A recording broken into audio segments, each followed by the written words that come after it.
هي فرقة المليار. انا نفسي افتكر لك مكسب من اخر 500 سنة. ملخص الجولة النهاردة: الزمالك، بيراميدز، الاهلي.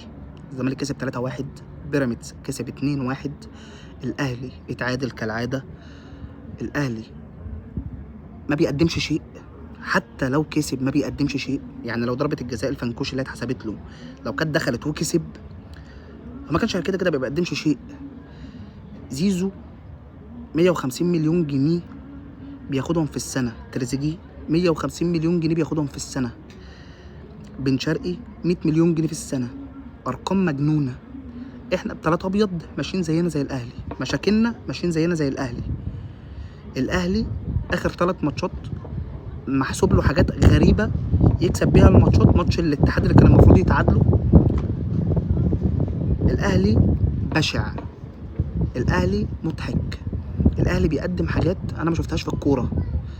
الزمالك النهارده كسب 3-0 3-1، فقدنا الكلين شيت. الزمالك كويس كويس ليس إلا بمشاكلك، بمدربك، بتغيير المدربين، بالإصابات اللي عندك، بالحاجات الكتيرة اللي انت واقع فيها.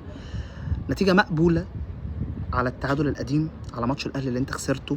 انت النهارده فرق نقطة مع كمية الماتشات الغريبة اللي انت تعادلتها وخسرتها وانت كنت المفروض تكسبها سهلة.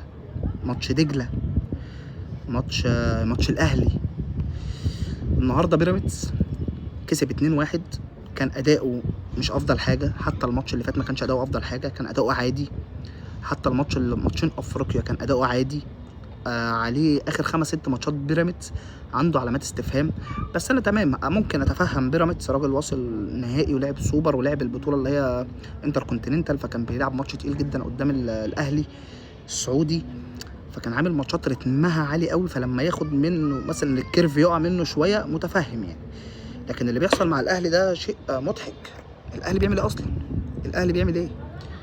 يعني الزمالك متفهم، مفيش اداره، مفيش مدرب، مفيش لعيبه، مفيش حاجه، مفيش فلوس، ايقاف قيد، كل حاجه غلط.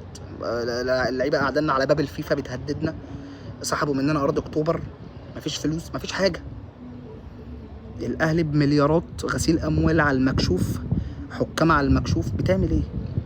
النهارده الجوله مفيده جدا للزمالك، مفيده جدا للزمالك.